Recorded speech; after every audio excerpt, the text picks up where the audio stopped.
Have you ever wondered why sometimes, no matter how well you analyze a stock or currency pair, it continues to move in the opposite direction of your expectations?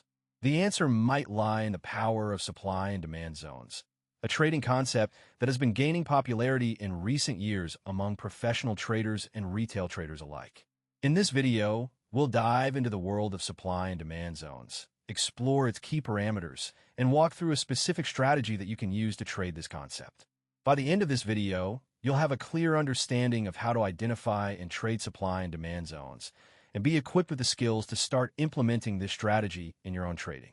So what exactly are supply and demand zones? Simply put, they are areas on a chart where there is a concentration of buy and sell orders that have not been filled. These zones are formed when market participants are unable to agree on a price, resulting in a tug-of-war between buyers and sellers. There are two main types of supply and demand zones: supply